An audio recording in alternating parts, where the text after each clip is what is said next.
aqui para mais uma aula do curso técnico de agropecuária. Então, dando continuidade ao nosso conteúdo, vamos ao verticilos protetores.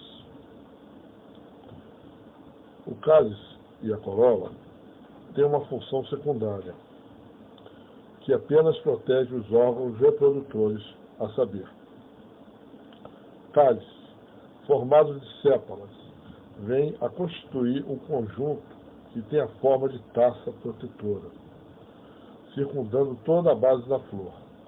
Porém, podem ser separadas, como na rosa e no cravo, mas na maior parte dos casos são unidas, formando um tubo que oferece melhor proteção aos elementos internos reprodutores. Na maior parte das vezes são de cor verde.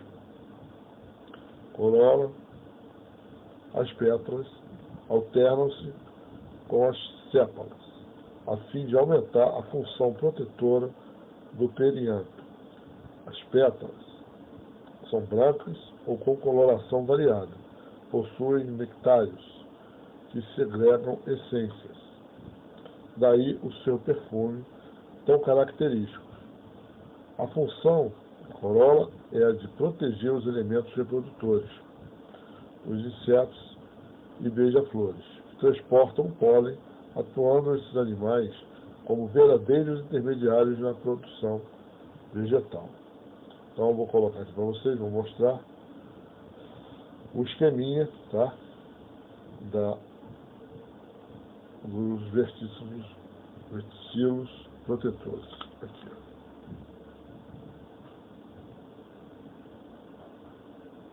Então, mais próximo.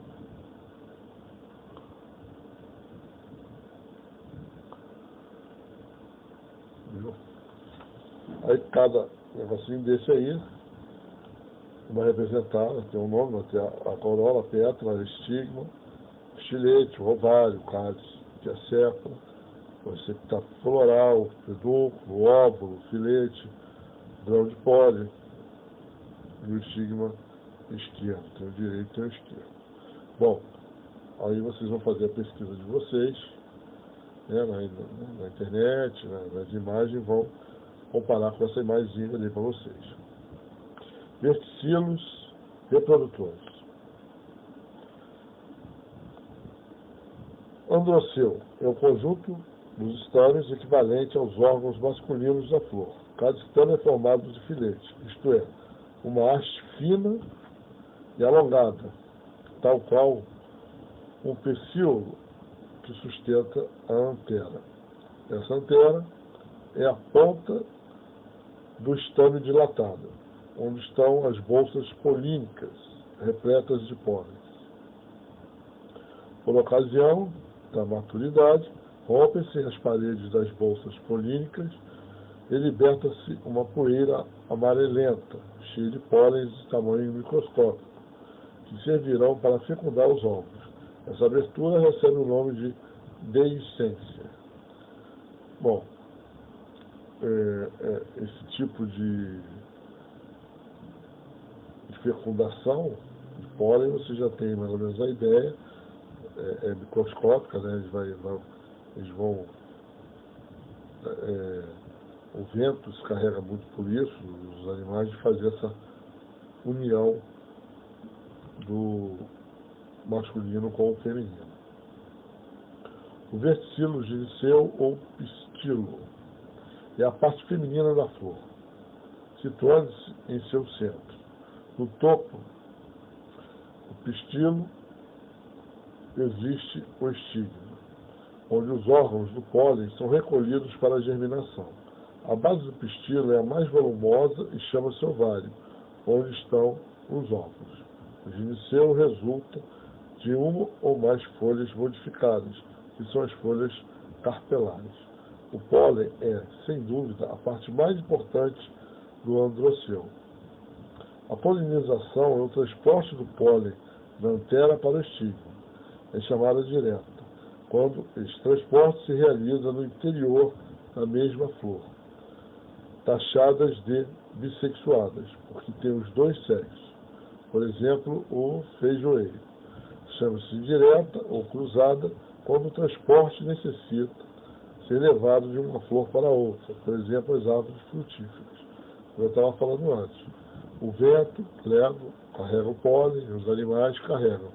Mas tem aqui, como estou falando, as bissexuadas, porque elas contêm os dois na parede. Esse exemplozinho que eu dei aqui para vocês, eu vou mostrar mais uma vez, aqui, ó. Ela vai estar aqui, o pólen dos grãos, aqui, ó. Tá vendo? Essa figurazinha aqui. E vão estar aqui a estigma, tá vendo? No centro, ó. Aqui, ó, associando. Então, ela vai fazer direta aqui a fecundação. Nesse caso, quando tem os dois próximos, não existe o macho e a fêmea, né? O feminino e o masculino, que no caso teria que ser transportado. Vamos lá. Agentes polinizadores. Gravidade. Quando o pólen fica na parte superior e cai nos estigmas, que estão logo abaixo, tornando-se fecundados. Por exemplo, o pé de milho. Vento. Quando o pólen é arrastado a longas distâncias, os pinheiros, como exemplo. Insetos. São muito importantes na fecundação. As abelhas, as borboletas visitam as flores à procura de alimento, néctar. Acidentalmente, levam grãos de pólen aderidos ao seu corpo e espalham-se de flor em flor, realizando a polinização cruzada. Aves. O beija-flor busca nas flores os pequenos insetos de que se alimenta, e como a abelha, colabora assim na polinização das flores que visita. Então, você vê a importância desses 4 polinizadores, dessas 4 ações para a fecundação. Polinização artificial. É realizada pelo ser humano nos vegetais, cujo processo natural é dificultoso e pouco produtivo, como na tamareira.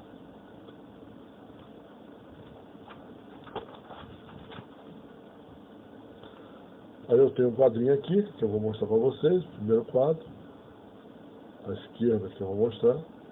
A polinização pode ser direta, quando o pólen passa das anteras de uma flor para o estigma da mesma flor, e será indireta quando o pólen de uma flor é transportado para o estigma de outra flor. É a polinização mais frequente, né, que nós comentamos e falamos, está aqui o quadrinho mais especificado, ó, tá? Esse primeiro aqui é a interna, que eu já tinha colocado para vocês, a direta, e esse aqui a indireta, porque é o vento, ó, mostrando que uma joga para a outra, né? Isso aí. Fecundação. É a união do pólen com o óvulo, propiciando uma fusão completa desses dois núcleos. Após a fecundação, a flor vem a murchar, perdendo o cálice, corola e estames, pois suas funções terminaram. A única coisa que permanece é o ovário, que logo cresce e evolui para o fruto, à medida que os óvulos se transformam em sementes. Então, quando há a fecundação, essa parte da flor vai murchando, vai se desintegrando, vai se perdendo e vai ficar só a sementinha para depois germinar. Inflorescência é a maneira como as flores se dispõem sobre a planta. Os tipos mais comuns são cacho. Suas flores laterais são sustentadas por pecíolos, que é igual ao comprimento igualmente distantes do eixo comum. Por exemplo, o cacho de uva. Espiga. Tem as flores laterais sem pêndulos. Essas flores são sésseis. Trigo. Espádice é uma espiga de eixo intumescido. Palmeira. Umbela. Quando os pedúnculos são de igual comprimento, saem do mesmo ponto do caule. São assim chamados e, como exemplo, erva doce. Capítulo. Ocorre quando as flores são sésseis e dispostas lado a lado, sobre a extremidade alargada do pecíolo comum, a margarida, o girassol e etc. Bom, terminamos aqui a nossa aulinha, essa parte de fecundação, e na próxima aula vamos falar sobre frutos, tá? Até lá.